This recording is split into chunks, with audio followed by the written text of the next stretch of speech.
Saudara, genangan air di Medan, Sumatera Utara makin tinggi. Gubernur Sumut Bobi Nasution Kamis malam kemarin turun langsung mengevakuasi dan mengantarkan warga ke posko Gedung Bulog sebagai tempat perlindungan sementara.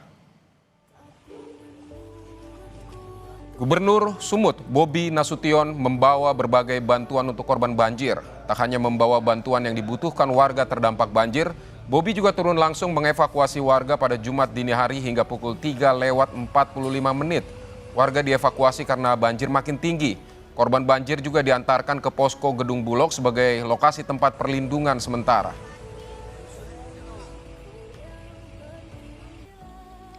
Saudara, Wahana Lingkungan Hidup Indonesia, WALHI Sumatera Utara menyoroti maraknya penebangan liar sebagai faktor terjadinya banjir yang menyebabkan Sumatera Utara kehilangan banyak area tangkapan air.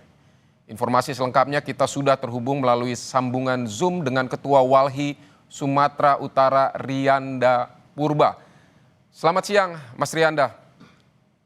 Ya, selamat siang, Bang. Baik, jadi apa fakta yang ditemukan WALHI mengenai faktor dari bencana yang saat ini terjadi di Sumatera Utara? Nah, yang kita temukan itu kita sebutkan pertama yang paling parah itu di Batang Toru ya, Bang. Di Batang Toru, satu Kabupaten Tapanuli Selatan, Tapanuli Tengah, dan Tapanuli Utara. Nah, di wilayah ini, Bang, itu ada ekosistem hutan rimba terakhir kalau kita sebutkan yaitu Harangan Tapanuli atau biasa disebut ekosistem Batang Toru. Nah, ini merupakan hutan yang punya fungsi hidrologis penting bagi lingkungan hidup dan bagi keseimbangan hidup antara manusia dan alam. Nah, perlahan kita analisis dalam 9 tahun terakhir 2000-an hektar hutan di sana itu sudah terdegradasi dan rusak, Bang.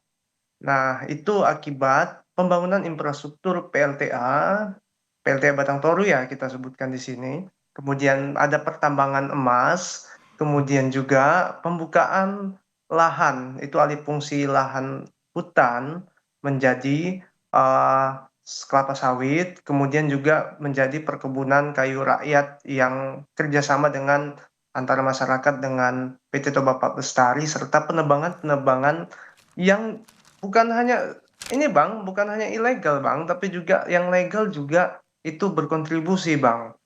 Nah, makanya apa ya, penebangan-penebangan ini juga Bang, karena gini Bang, hutan di wilayah kita sebutkan hutan Tapanuli, Karangan Tapanuli. Nah, hutan di sana itu sebagian besar hutan lindung, Bang. Namun memang yang disayangkan juga kita menyayangkan pemerintah di tahun 2014-15 itu mengecilkan kawasan hutannya, Bang.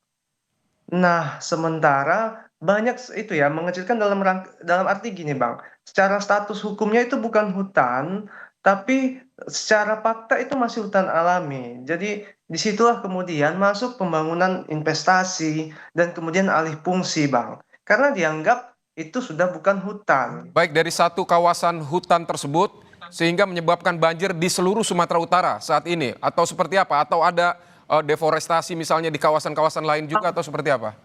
Iya, nah itu salah satunya Bang, yang di wilayah Harangan Tapanuli. Karena 3 kabupaten di Tapanuli Utara, Tengah, dan Selatan itu terdampak. Serta kemudian di lebih selatan lagi Mandailing. Begitu juga Bang, hampir sama bahwa memang proteksi kawasan hutan itu sangat lemah Bang. Karena di beberapa lokasi, kalau kita lihat di Langkat, Sumatera Utara, itu di hulunya adalah wilayah Taman Nasional Gunung Leuser yang juga sudah tutupan hutannya hilang Bang. Itu jelas kita lihat alih fungsinya menjadi banyak perkebunan kelapa sawit. Nah, aspek penegakan hukum terhadap pelaku perambah-perambah ini juga belum pernah apa ya dilakukan secara serius gitu. Nah, juga kalau di wilayah Medan yang wilayah tangkap air ya zona hutannya adalah wilayah Taman Hutan Raya Sibolangit, kemudian sebagian juga Langkat dan Kabupaten Karo. Nah, di situ juga penebangan liar dan alih fungsi lahan itu sangat masif, Bang. Kemudian di wilayah Serdang Bedagai hingga kemudian wilayah-wilayah di selatan apa ya, di tenggara hingga ke selatannya Sumatera Baik, Mas Utara, Bang. Rianda, apakah Yang tadi saya Walhi sebut. pernah mengungkap potensi resiko bencana ini sebelumnya kepada pihak-pihak terkait dan apa yang harus dilakukan saat ini menurut Anda? Nah, kita pernah menyampaikan itu kepada pemerintah-pemerintah di kabupaten di Sumatera Utara, juga kepada pemerintah provinsi. Kenapa pentingnya perlindungan hutan, baik melalui kebijakan tata ruang hingga kemudian secara konkret bersama masyarakat di desa-desa sekitar kawasan hutan. Nah, langkah konkretnya sebenarnya Bang adalah tentu kalau yang pertama adalah kita turut berduka cita ya terhadap penyintas dari dampak banjir ini.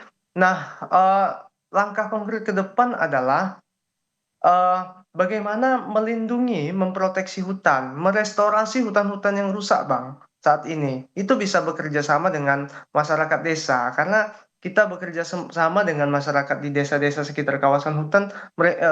Kebanyakan masyarakat tuh sangat ini, Bang, sangat arif gitu, dan bahkan mau.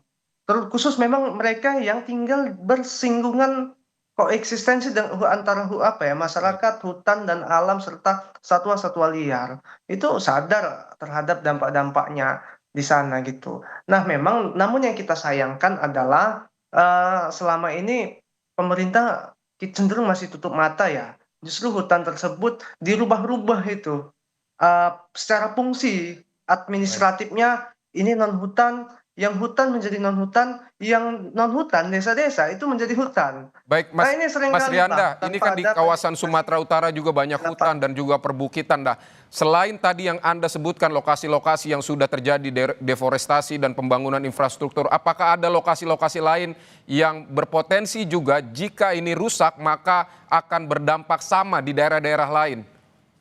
Ada Bang, kalau untuk di Sumatera Utara itu salah satunya, di apa ya, di hutan kita sebutkan termasuk masyarakat bilang itu hutan Dolok Simbolon Bang, di wilayah Kabupaten, Serdang Bedagai, Simalungun, di perbatasan itu. Nah, hutan itu biasanya hampir setiap tahun itu membanjiri wilayah Serdang Bedagai Bang, dan ini mulai terdampak, dan kebetulan juga wilayah hilirnya adalah, kampung saya, kampung halaman saya. Hampir setiap tahunnya itu terdampak banjir. Nah, di situ juga masif pembukaan dan alih fungsi, Bang, hutan menjadi, perkebunan-perkebunan gitu, perkebunan sawit.